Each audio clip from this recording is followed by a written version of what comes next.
오늘 마태복음 13장 34절로 35절까지 말씀을 통해서 드러내리라 하는 제목으로 은혜를 나누고자 합니다. 우리는 계속해서 지금 마태복음 13장 천국에 대한 비유를 한 절 한 절 우리가 살펴보고 있는 과정이 있습니다.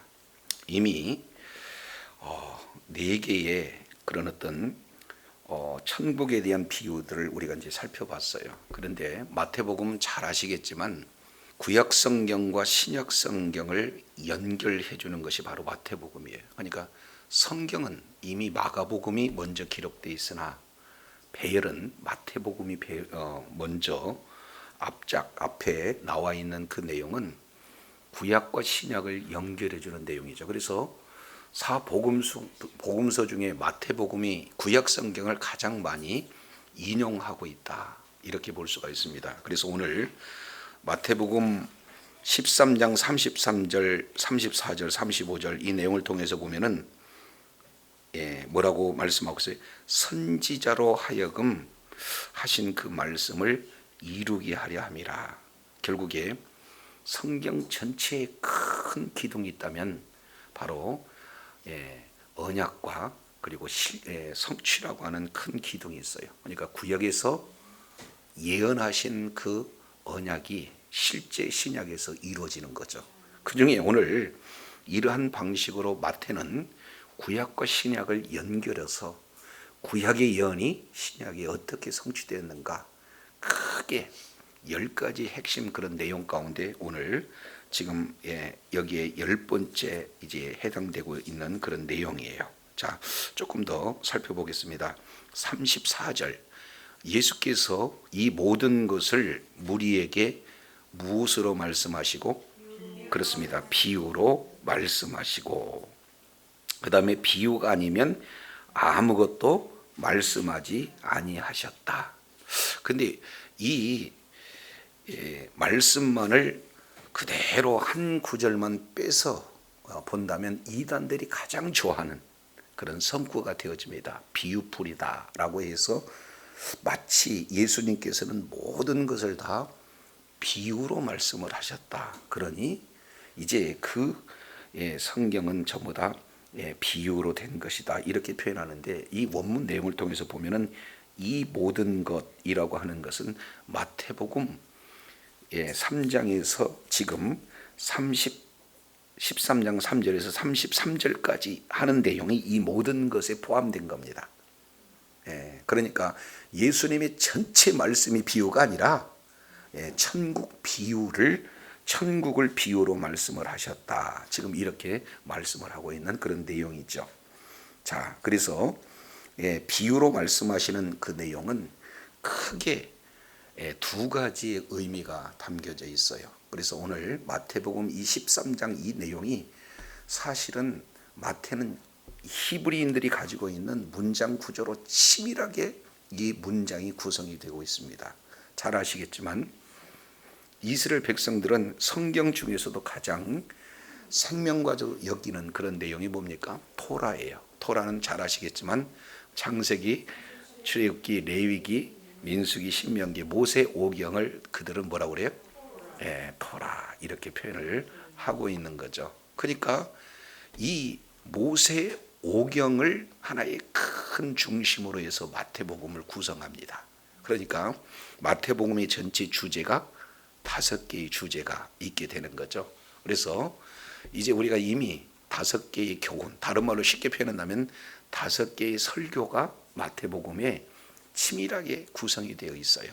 이스라엘 백성들이 마치 모세 오경이 신앙의 삶의 근간을 이룬 것처럼 신약 성경 유대인들을 대상하고 있기 때문에 5개의 핵심 주제의 가르침이 마태복음 속에 담겨져 있다. 그 중에 첫 번째가 산상수훈이라고 하는 5장, 6장, 7장을 말씀을 하고 있고, 그리고 두 번째 내용이 바로 이제 마태복음 10장에서 말씀하고 있는 제자도에 대해서, 그리고 오늘 세 번째 주제가 뭡니까?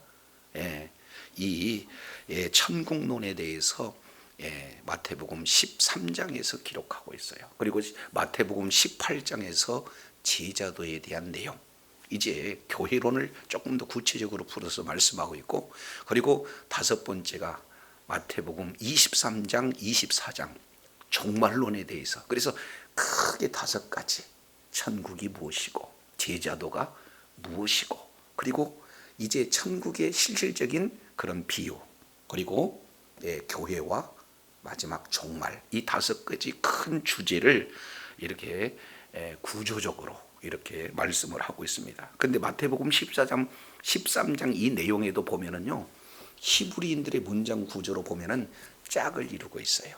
그래서 자세히 살펴보면은 마태복음 13장 이 내용을 보면은 천국의 비유 7가지로 이렇게 진행이 됐는데, 조금 더 살펴보면은 8가지예요. 왜냐하면 자, 13장 1절부터 23절까지 먼저 씨 뿌리는 비유를 말씀하시고, 하나님께서는 그대로 지금 뭐 하고 계시느냐, 해석을 해 주셔요. 자, 그런데 자, 13장 1절부터 17절까지 그 비유로 말씀하고자 하는 내용이 소개가 되고 있고, 이어서 그 비유에 대한 해석이 23절까지 연결이 됐습니다. 그러니까 씨 뿌리는 비유 중에서, 아니 천국의 비유 중에서 씨 뿌리는 비유가 전체 천국을 설명하는 서론에 해당이 되는 거예요. 그러면 이 첫 번째 씨 뿌리는 비유를 알아야 이제는 그 비유 전체의 핵심을 알게 되는 거죠. 근데 이것에 대한 짝이 어떻게 되느냐, 우리 13장 맨 마지막 절 한번 보겠습니다. 13장 52절, 예수께서 이르시되 천국에 제장된 서기관마다 마치 새 것과 옛 것을 그 곳간에서 내오는 뭐가 같다? 집주인과 같다. 그러니까 이게 사실은 비유의 결론입니다. 그러니까 서론적인 씨 뿌리는 비유와, 그리고 마지막 뭐가 되는 거예요? 결론적인, 이제 이런 구약과 신약, 옛것과 새것을 내어놓는 집주인과 같다. 이것이 서로 짝을 이루게 되는 거죠. 그 사이에 비유가 6개가 서로 짝을 이루어서 임하게 되는 것을 봅니다. 자, 우리 다시 13장 보세요. 오늘은 전체 구조를 통해서 비유에 대한 목적을 이렇게 두 구절을 통해서 지금 말씀을 하고 있는 거예요. 자, 이제 그 사이에 24절 보시죠. 24절부터 30절까지 이 내용은 바로 가라지 비유라고 말씀을 하고 있는 거예요. 가라지 비유. 이미 우리는 이 내용을 다 살펴봤습니다. 자, 이어서 31절, 32절 내용을 보니까 무슨 비유예요? 겨자씨 비유. 그리고 33절 내용을 보니까 무슨 비유? 누룩 비유. 그러니까 비유가 그 사이에 몇 개가 들어가 있습니까? 3개의 비유가 들어가 있어요. 자, 그 3개의 비유 머릿속에 기억을 하시고, 자, 그러면은 비유의 목적, 이 내용을 잘 설명을 하고 있는 것이 13절, 우리 다 같이 한번 돌아가서 보겠습니다. 자, 13절. 그러므로 내가 저희에게 비유로 말하기는 저희가 보아도 보지 못하고 들어도 듣지 못하며 뭐하지 못하게 함이라? 그 깨닫지 못하게 하려 함이라. 거기다가 밑줄 한번 쫙 쳐보세요. 여기에 왜 예수님께서 천국을 비유로 말씀하셨는가? 1차 비유의 목적이 깨닫지 못하게 하기 위해서. 조금 더 구체적으로 표현한다면 10절부터 17절까지 비유의 목적을 길게 지금 설명을 하고 있습니다. 이사야서 말씀을 근거해서. 자, 그러면은 이제 1차 구조를 봤어요. 이제 저를 보시길 바랍니다. 마치 인체 내용처럼 처음에 서론, 씨 뿌리는 비유가 있어요. 그리고 씨 뿌리는 비유에 대해서 뭐를 해줘요? 해석을 해줘요. 한마디로 본다면 왜 비유로 말씀하고 있는가 하는 목적을 설명을 하고 있고, 다시 8에서 이쪽 내용을 통해서 보면은 3가지, 바로 가라지 비유, 겨자씨 비유, 그 다음에 뭐예요? 그러면은 3가지입니다. 서론, 목적, 새 비유. 이해가 되시죠? 그러면은 오른쪽하고 똑같이 연결이 돼서 여기는 자 보세요. 결론 그리고 여기는 목적 세 가지 비유. 그러니까 서론과 결론. 왜 비유로 말씀하시는가? 목적 그리고 세 개씩 각각 비유를 맞춰서 세 가지 천국에 대한 비유, 세 가지 천국에 대한 비유. 그러니까 총 서론과 결론과 합하면은 비유 세 가지 그러니까 총 몇 가지예요? 8가지 비유가 마치 데칼코마니처럼 짝을 이루어지는 아주 치밀한 구조 속에서 마태복음이 기록이 되고 있다 하는 것을 우리가 살펴보게 됩니다. 그래서 이미 우리가 살펴본 4가지 내용은 이미 다 살펴봤어요. 그래서 씨 뿌리는 그 비유 내용을 통해서 보면은 바로 씨와 밭과의 그런 어떤 상관관계 속에서 많은 사람들에게 천국 복음이 선포가 되어집니다. 그런데 모두 다 구원을 받는 게 아니에요. 그 밭을 이제 밭은 마음을 말씀을 하고 있는데 길갓밭, 돌짝밭 그리고 가시밭 이 내용은 구원의 결실을 맺지 못함으로 한마디로 본다면은 이제는 예수 그리스도의 구원에서 제외된 자들이에요. 그러면 유독 구원을 받을 수 있는 유일한 밭 내용은 뭡니까? 좋은 밭 딱 한 밭뿐이 없다. 그래서 복음이 증거되지만 그 증거를 받고 때로는 기뻐서 날뛰지만 결국 그 결실까지 맺어진 자는 극소수의 사람에 불과하다라는 것을 볼 수가 있습니다.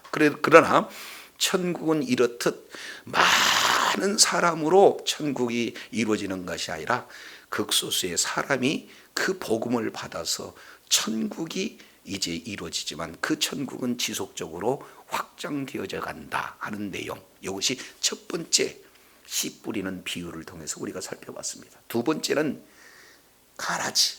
이제 씨가 뿌려지는데 몰래 악한 자가 와서 뭐를 뿌려요? 가라지를 뿌려요. 그러니까 하나님의 나라가 선포가 되어지면 때로는 악한 마귀도 계속해서 하나님의 나라 확장하는 일을 철저하게 방해한다는 것.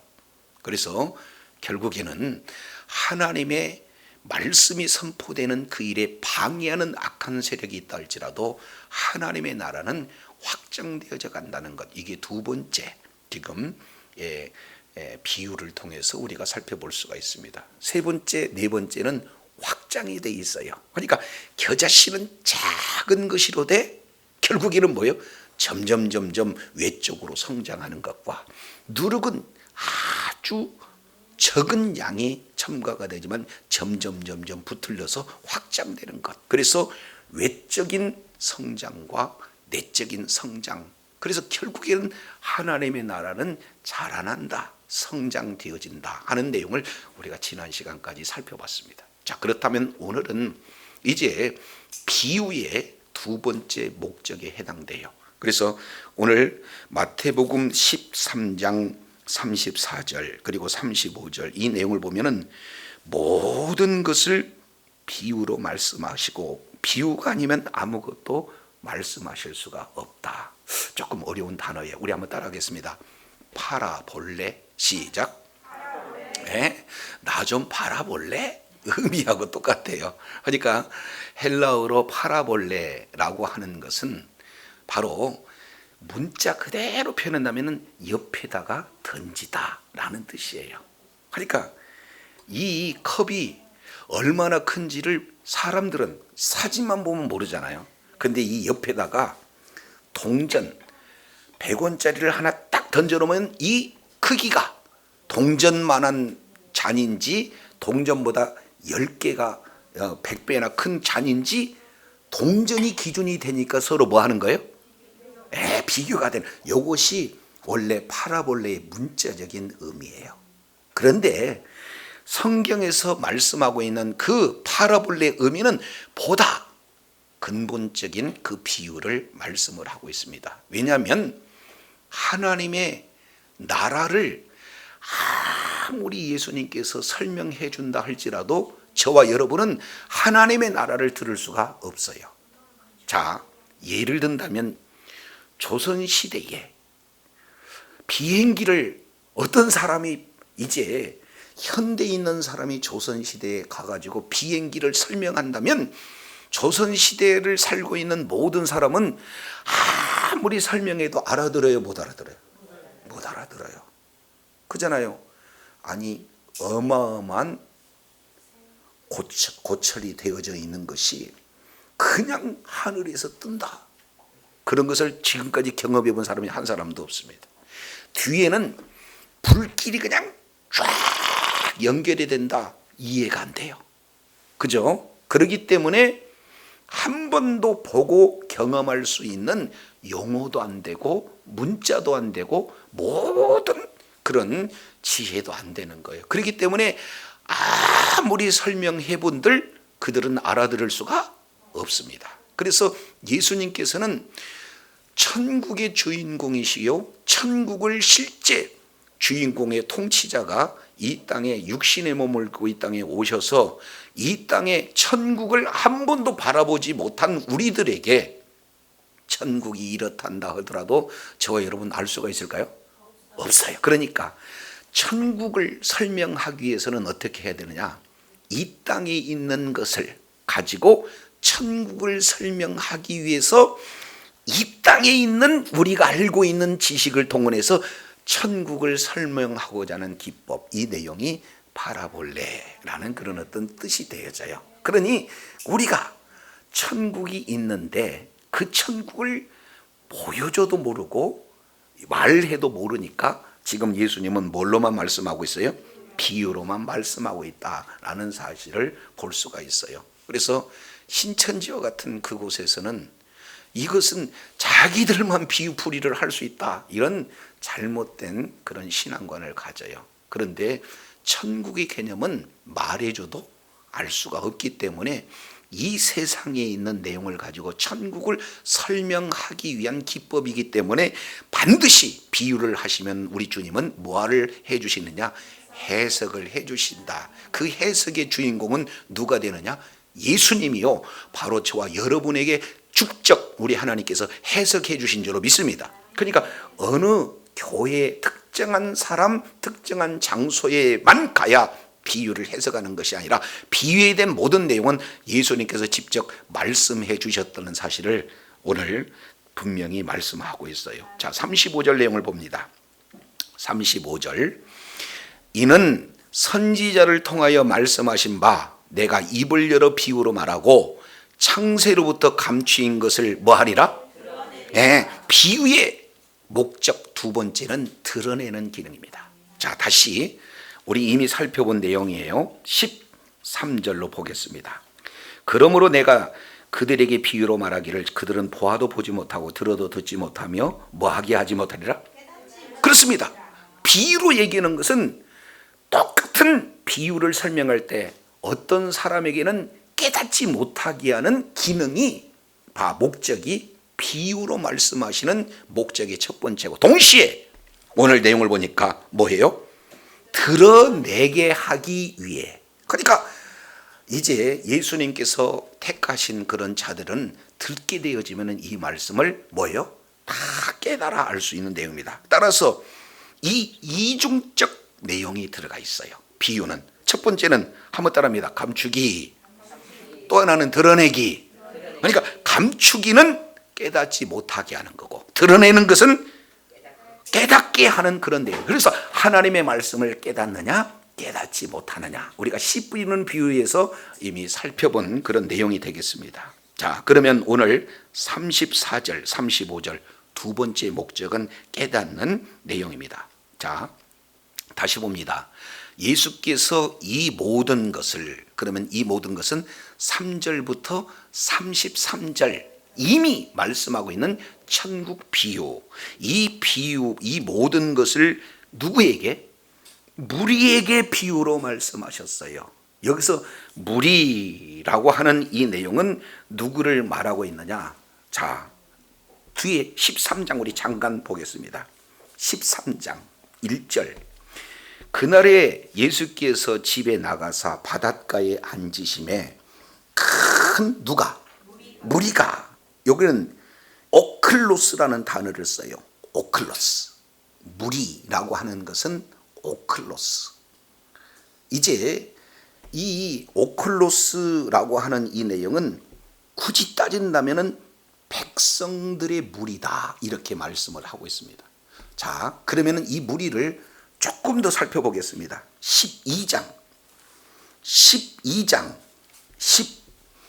15절 내용을 보면 이 오클로스 무리에 대한 내용을 잘 설명을 해주고 있습니다. 예수께서 하시고 거기를 떠나가시니 사람들이, 여기 사람들이 뭐냐면 무리들이, 요 내용이 오클로스입니다. 사람들이 많이 쫓은지라 예수께서 그들의 병을 다 고치시고 이렇게 말씀하고 있어요. 그러니까 예수님이 가시는 곳곳마다 아픈 자는 고쳐주고 문제 있는 자는 해결해 주니까 예수님이 가시는 모든 곳에 무리들이 다 따르게 되어지는 거죠. 근데 그 무리들은 한마디로 멸시천대 받고 이제 지식도 없고 많은 사람들에게 박해를 받을 수밖에 없는 그런 연약한 존재들을 무리 이렇게 표현하고 있습니다. 결국엔요, 우리도 결국에는 이 무리 가운데 복음을 받아들여서 예수님을 믿어 예수님의 제자가 되어진다는 사실을 깨달으시길 바랍니다. 그러니까 이 무리들에게 뭐를 설명하고 있어요?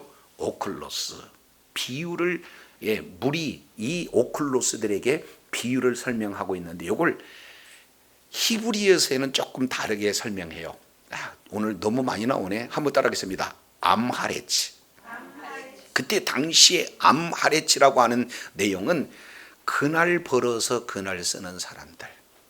그러니까 배우지도 못했어요. 그리고 말씀대로 살려고 이렇게 몸부림을 치나 현재 주어진 여건상 말씀대로 살 수가 없어요. 그러니 서기관과 바리새인들은 그 오클로스, 하루 벌어 하루 먹는 이런 사람들을 아주 비천한 자, 이런 자라고 해서 무시하고 죄인 취급하는 그런 자들이에요. 그런데 그들이 예수님을 만나면 문제가 해결되기 때문에 한결같이 지금 누구를 찾아오고 있습니까? 예수님을 찾아오고 있어요. 그런 오클로스 속에는 말씀을 듣고 깨닫는 자도 있고, 오클로스 그 무리 속에는 말씀을 전했는데도 자기 경험, 자기 지식, 자기 방법이 옳지 않다 해서 배척하는, 깨닫지 못하는 자와 깨닫는 자 무리들이 섞여 있다 그 말이죠. 그래서 예수님께서는 아무리 설명해도 받아들이지 못하는 그런 자, 비유로 설명하는 첫 번째 목적이고, 두 번째 늘 일상 속에서 말씀하는 내용이기 때문에 깨닫는 두 무리로 이렇게 구분되어진다는 것을 보게 됩니다. 그래서 오늘 예수께서 비유로 말씀하시는 것은 들을 수 있는 귀를 가진 자는 깨닫게 되는 거고, 그리고 자기 것으로 가득 찬 자는 아무리 설명해도 깨달을 수 없기에 우리 주님께서 비유로 말씀을 하셨다. 그래서 비유가 아니면 말씀하시지 않는다는 것은 이미 말씀을 드렸어요. 천국을 경험한 사람은 누구도 한 사람도 없기 때문에 말해도 뭐예요? 못 알아들어요. 그러니까 예수님은 반드시 뭘 해줘야 되냐? 해석을 해주셔야 알아들을 수가 있다. 근데 이 내용은 예수님이 진짜 그 현장에서 그냥 하는 내용이 아니라 구약의 말씀을 이루시기 위해서 비유로 하셨다는 사실이에요. 자, 35절 이는 선지자를 통하여 하신 말씀 그랬죠? 그러니까 구약 성경 선지자 누군가가 메시아는 천국을 설명하는 데 있어서 뭘로 설명한다? 비유로 설명한다는 것을 선지자가 말했는데 그 선지자 말을 이루기 위해서 예수님은 천국을 설명할 때 비유로 말씀하셨다. 그러면은 그 비유가 어떤 거냐? 시편 78편, 우리 잠깐 이 내용을 찾아보겠습니다.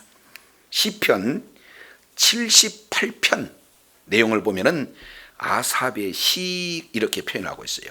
내 백성이여 내 교훈을 들으며 내 입의 말에 귀를 기울일지어다. 그러니까 하나님의 말씀은 하나님의 나라의 백성들이 들 수 있는 말씀이라는 거죠.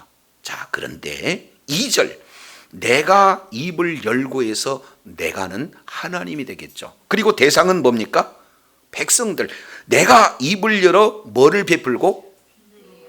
비유를 베풀어서 옛 비밀한 것을 말할 것이다. 지금 이렇게 말하고 있어요. 그러니까 아삽이라고 하는 자를 오늘 마태복음 13장 35절에 보면은 아삽이 선지자였구나.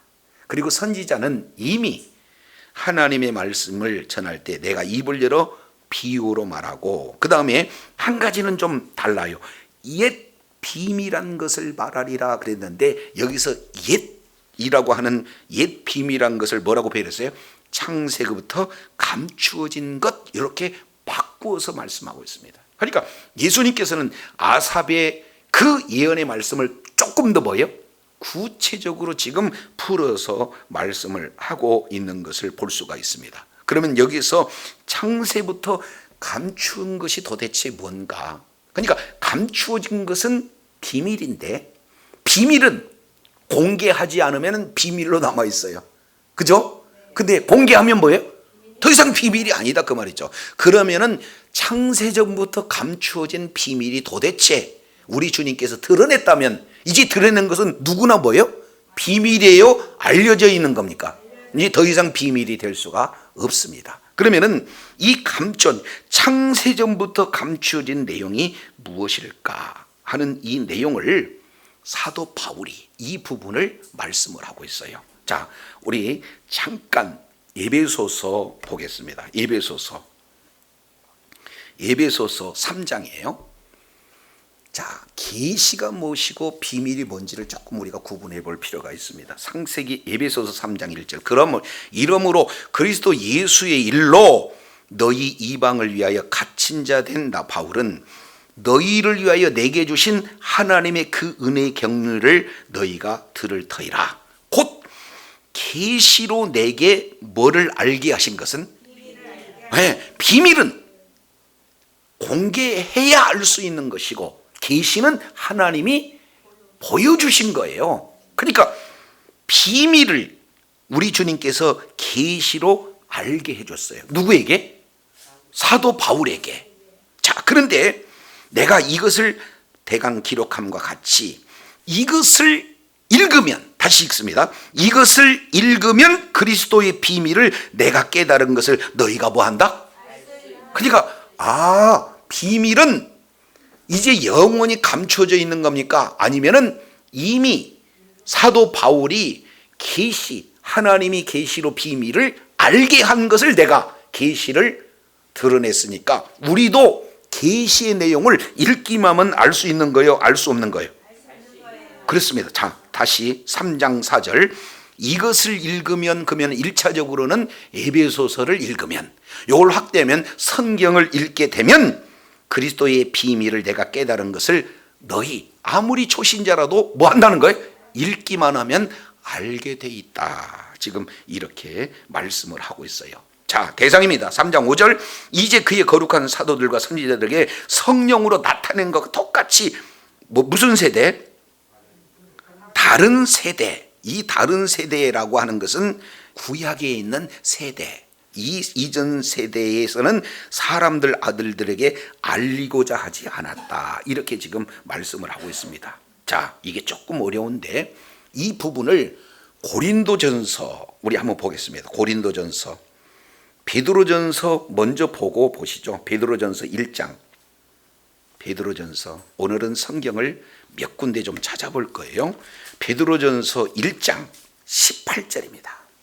베드로, 그러니까 사도 바울도 비밀을 깨달은 자요, 사도 베드로도 비밀을 깨달은 자인데 18절, 너희가 알거니와 너희 조상이 유전한 명령된 행실에서 구속된 것은 은이나 금이나 금같이 없어질 것이로 아니요 오직 흠없고 점없는 어린 양 같은 그리스도의 보배로운 피로 한 것이라. 20절 다 같이 시작. 그는 창세 전부터 미리 알게 하신 바 받은 자나 이 말세에 너희를 위하여 뭐 했어요? 예, 그러니까 하나님이신 예수님을 우리가 믿게 되면은 다 창세부터 감춰졌던 것이 이미 나타난다라는 것을 사도 바울도 알고 베드로도 알아요. 자, 이 내용을 다시 이제 어디를 보냐면 고린도전서 보겠습니다. 고린도전서 2장 6절 보시죠. 그러나 우리가 온전한 자들 중에서 지혜를 말하느니 이는 이 세상의 지혜가 아니요 또 이 세상이 없어질 누구의 지혜도 아니다? 통치자들의 지혜도 아니다. 그러니까 이 세상에 지혜로운 사람들이 대단히 많아요. 그러한 이 세상의 지혜 또 통치자들은 아주 지혜자 중에 지혜자들이거든요. 그런 지혜로 말하는 것도 아니에요. 그럼 무슨 지혜냐? 7절 오직 비밀한 가운데, 다른 말로 은밀한 가운데 하나님의 지혜를 말하는 것인데 곧 뭐 했어요? 지금까지 감춰졌어요. 그러니까 구약 시대는 다 감춰졌다 그 말이죠. 근데 감추어진 것인데 하나님이 우리의 영광을 위하여 만세전부터 미리 뭐 했다? 정하신 것이다. 그러면 비밀이 뭔가 봤더니 8절이에요. 이 지혜는 이 세대의 통치자들이 하나도 알지 못하였더니 만일 알았다면 영광의 주를 십자가에서 뭐 했어요? 그렇습니다. 못 박히지 아니하였다. 그러니까 예수님은 이 땅에 오셔서 십자가에 못 박아 죽어야 된다는 사실이 창세전부터 감춰져 있다 그 말이죠. 그런데 이것이 이제는 공개가 되어진 거예요. 기록된 바 하나님이 자기를 사랑하는 자들을 위하여 준비하신 모든 것은 다른 말로 이것이 십자가의 사랑이에요. 하나님이 자기를 사랑하는 자를 위해서 예비해 준 것이 예수님의 십자가의 사랑이다 그 말이죠. 그것을 눈으로는 보지 못하고 귀로도 듣지 못하고 사람의 마음으로 생각하지 못한 것과 같으니라. 오직 하나님이 성령으로 이것을 우리에게 보이셨는데 그 이것은 뭡니까? 감추어졌던 비밀이고 감추어진 지혜다. 근데 이것을 성령으로 우리들에게 보이셨는데 왜 보일 수 있나요? 성령은 모든 것 하나님의 깊은 것이라도 통달할 수 있느니라. 이렇게 말씀을 하고 있는 것을 보게 됩니다. 그래서 예수님이 뭐 한다? 십자가에서 죽으실 것, 이 내용은 구약의 어떤 사람들도 알 수가 없었다. 왜? 감추어져 있기 때문에. 그런데 예수님이 십자가에서 죽으신 후에 성령이 예수 그리스도를 믿는 믿음을 가진 자들에게 계시를 통해서 깨달았는데 그 중에 하나가 사도 바울이 그리고 사도 베드로가 이미 감춰진 계시가 그 비밀이 이제는 완전히 공개되었구나 하는 것을 성경을 통해서 말씀을 하고 있는 거예요. 자, 그 중에 핵심입니다. 이제 오늘 이 말씀을 깨달아야 비유로 왜 주님께서 말씀하셨는가 이 내용을 알 수가 있어요. 이제 한 군데만 보겠습니다. 로마서 16장입니다. 로마서 16장. 우리는 창세부터 감추어진 것, 다른 말로 창세부터 비밀스러운 것, 이 내용을 예수님이 드러냈는데 성경 이곳저곳에서 드러낸 것이 도대체 뭔가, 이 부분들을 지금 살펴보고 있는 거예요. 자, 로마서 16장입니다. 로마서 16장. 이 내용은 결론 중에 사실을 핵심이라고 볼 수 있는 내용이 있죠. 자, 16장, 로마서 16장 25절. 나의 복음과 예수 그리스도를 전파함은 만세전부터 뭐 했다가? 감추어졌다. 이게 비밀이다 그 말이죠. 그러니까 복음도 감추어졌고 예수 그리스도도 감추어졌는데 복음이 예수님이고 예수님이 복음인데 구약에서는 이것이 다 감추어져 있었다가 26절 이제는 뭐 했다? 나타냈다. 그러니까 감추어졌을 때는 비밀이지만 나타나면은 이미 비밀이 아닌 거죠.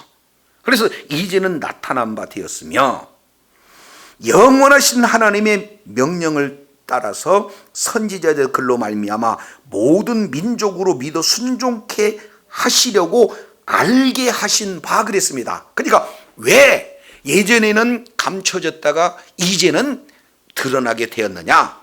이 드러나는 이 사실, 이 내용을 선지자들로 글로 모든 민족이 믿어서 순종하기 위한 목적으로 공개가 됐다는 거예요. 그 이전에는 선민 이스라엘, 그리고 이스라엘 중에서 하나님이 택하신 일부 사람에게만 알려졌는데, 이것이 이제 공개가 됐으니까 유대인을 넘어서 어떻게 돼요? 이방의 모든 사람들도 믿고 순종하기 위해서 이미 감춰진 것이 드러났다, 공개가 되었다. 자, 그래서 다시 읽습니다. 모든 민족으로 믿어 순종케 하시려고 알게 하신 바 그 비밀의 계시를 따라 된 것이니. 그러니까 비밀은 공개돼야 되는데 그 비밀은 무슨 방식으로 공개가 됐느냐? 계시라고 하는 방식으로 공개가 되어졌다. 그러니 공개가 된 내용이니까 우리가 사도 바울처럼 계시를 받아야 아는 것이 아니라 이미 공개된 비밀이므로 우리가 계시의 말씀, 다른 말로 성경의 말씀을 읽게 되어지면 비밀을 아는 자가 된 줄로 믿습니다. 그래서 마지막 이렇게 표현해요. 이 복음으로 너희를 능히 뭐하게 한다는 것? 견고하게 하신다는 것. 그래서 지혜로운 하나님이 예수 그리스도로 말미암아 영광이 세세 무궁토로 있을지어다. 지금 이렇게 표현을 하고 있습니다. 그러면 결국 이 계시 비밀이 공개된 것은 뭐예요? 모두가 다 이방 나라들도 예수님을 믿어서 구원받는 것이 창세전부터 감춰진 비밀이고, 이제 이 내용이 계시를 통해서 공개되었다라는 사실을 이렇게 말씀을 하고 있는 것을 보게 됩니다. 자, 이제 한 군데만 더 찾아보고 마치겠습니다. 골로새서 1장 23절 한번 보시죠. 만일 너희가 믿음에 거하고 터 위에 굳게 서서 너희의 들은 바 복음의 소망에서 흔들리지 않으면 그리하리라. 이 복음은 천하 만민에게 전파된 바요. 나 바울은 이 복음의 뭐다? 그러니까 바울은 나는 복음의 일꾼이다, 이렇게 말씀을 하고 있습니다. 자, 그러면서 25절 말을 조금 바꿔요. 내가 교회의 일꾼이 된 것은 복음의 일꾼이나 교회의 일꾼이나 똑같은 내용이에요. 나는 교회의 일꾼이 된 것은 하나님이 너를 위하여 내게 주신 직분을 따라 하나님의 말씀을 이루게 함이리. 26절 이 비밀은 만세와 만배로부터 온 것으로 감추어져 있는 건데 이제는 그 성도들에게 뭐 했어요? 나타냈어요. 근데 그 비밀을 쫙 공개했더니 27절 하나님이 그들로 하여금 이 비밀의 영광이 이방인 가운데 어떻게 풍성한지를 알게 하려 하심이라. 이 비밀은 너희 안에 계신 그리스도니 곧 영광의 소망이다, 이렇게 말씀을 하고. 자, 그래서 2장 2절 이는 너희로 마음을 위안을 받고 사랑 안에서 연합하여 원만한 이해의 모든 부요에 이르러 하나님의 비밀인 그리스도를 깨닫게 하려 함이라. 그 안에는 지혜와 지식의 모든 보화가 감춰져 있느니라. 그러니까 예수님 한 분이면 뭐예요? 우리는 다 가진 겁니다. 이것이 과거 구약 때는 감춰졌는데 이제는 뭐예요? 하나님의 계시라는 방법으로 비밀을 감춰진 것을 공개했어요. 그러니 우리는 성경을 읽게 되면 무슨 능력자 어느 장소에 특정한 장소에 가서 비유풀이를 들어야 하나님의 비밀을 아는 게 아니라 이제는 계시를 통해서 성경을 보면 우리는 뭐 하는 거예요? 비밀을 다 알 수가 있어요. 그 비밀의 핵심이 바로 예수 그리스도인 줄로 믿습니다. 이제 예수 그리스도를 믿는 믿음을 가지면 누구든지 유대인이든지 이방인이든지 다 바로 구원을 받는 이 내용이 바로 우리 주님이 공개한 비밀이요, 저와 여러분에게 주어지는 복음이요 하나님의 말씀인 줄로 믿습니다. 자, 이제 우리 배경은 다 봤어요.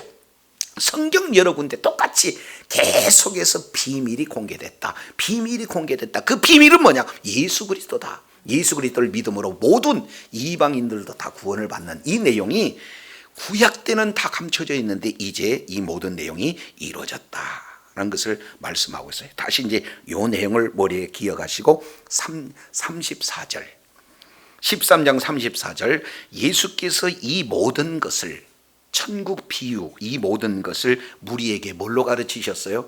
비유로 가르쳤어요. 근데 그 비유를 우리 주님이 공개합니다. 해석합니다. 그러면 읽어보면 해석이 돼요, 안 돼요? 돼요. 그래서 비유가 아니면 아무것도 말씀하시지 아니하였으니 이는 선지자로 말씀하신 바, 아삽이죠. 아삽을 통해서 말씀하신 바, 내가 입을 열어 비유로 말하고 창세부터 감춰낸 것을 드러내려 함이라. 그러니까 결국 천국 비유의 중심은 누가 있습니까? 예수 그리스도예요. 믿습니까? 그래서 하나님의 나라라고 하는 것은 이런 장소적인 개념보다는 통치적인 개념이다. 예수님이 통치하는 나라가 하나님의 나라인 줄로 믿습니다. 저와 여러분이 예수님의 통치를 받으면 우리가 하나님의 나라인 거예요. 바로 심령 천국이라고 하는 것이 바로 하나님께서 우리의 왕이 되시고 우리는 하나님의 백성이 돼서 그분의 통치를 받으면 저와 여러분이 바로 하나님의 나라가 되어진 줄로 믿습니다. 동시에 교회가 하나님의 나라인 거죠. 왜? 구원받는 성도들이 하나님의 나라로 그 모든 지체가 구성이 되어 있기 때문에 모든 교회가 이제는 예수님이 머리고 우리는 예수님의 몸된 교회가 돼서 예수님의 통치를 받는 바로 교회가 하나님의 나라가 된 줄로 믿습니다. 동시에 이 하나님의 나라가 우리가 이 예배당이에요. 구약의 성전으로 지금 잘못 오인되고 있는데 이 예배당, 이 건물이 우리가 좀 공사가 돼서 예배를 드릴 수가 없어서 어떻게 가가지고 밖에 공원에서 드리게 되면 그곳이 뭐예요? 교회요. 그곳이 하나님의 나라인 줄로 믿습니다. 그러니까 장소적인 내용이 아니라 통치적인 내용이다. 그래서 하나님의 나라는 크게 개인적인 하나님의 나라, 교회적인 하나님의 나라, 통치적인 하나님의 나라. 이 하나님의 나라는 예수 그리스도를 믿는 믿음 가진 모든 자에게 이미 이루어진 줄로 믿습니다. 단 예수님이 다시 오실 때 하나님의 나라가 완성되어지는 거예요. 그래서 우리는 이미 임한 하나님의 나라와 아직 완성되지 않는 하나님의 나라, 이 간격 속에서 서로 긴장 관계 속에서 살아간다.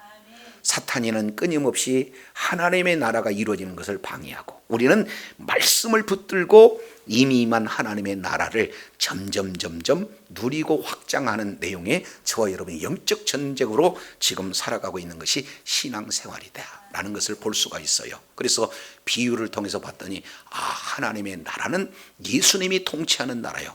예수님이 통치하는 나라가 곧 하나님의 나라인데 구약성경 전체의 내용을 통해서 보니까 계시로 하나의 비밀로 묶어져 있는데 이제는 예수 그리스도가 십자가에서 죽으심으로 말미암아 예수 그리스도의 십자가 부활을 믿는 복음을 믿는 모든 자에게 이제는 하나님의 나라가 임한 거고 그리고 그 하나님의 나라에 임하는 이런 모습들이 때로는 씨 뿌리는 모습으로 때로는 가라지와 같은 그런 모습으로 때로는 누룩과 겨자씨와 같은 그런 모습으로 이제 하나님의 나라가 임한다는 사실을 저와 여러분 기억하시고 날마다 있는 그곳이 천국 되기를 원합니다.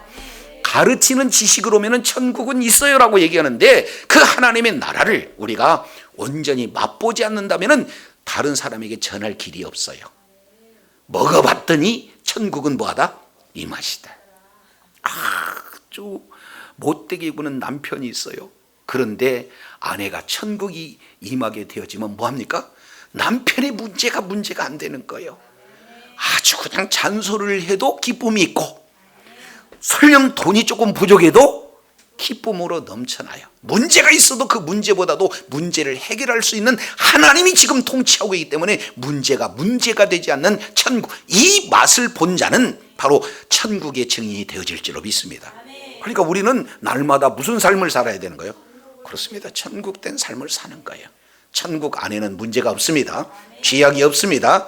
아픔이나 애통하는 것, 곡하는 것이 없습니다. 하나님이 함께한 장소입니다. 그분의 통치를 받은 하나님의 나라를 지금 우리는 그 안에서 누릴 뿐만 아니라 다시 오실 주님을 대망하면서 계속 완성될 하나님의 나라를 소망을 두고 지금 임한 하나님의 나라에 온전한 천국을 누림 가운데 있다가 많은 사람에게도 내가 만난 천국의 주인 예수 그리스도를 증거함으로 하나님께 영광 돌리고 하나님 앞에 존귀하게 쓰임받는 주의 자녀들이 다 되시기를 예수 이름으로 축원합니다.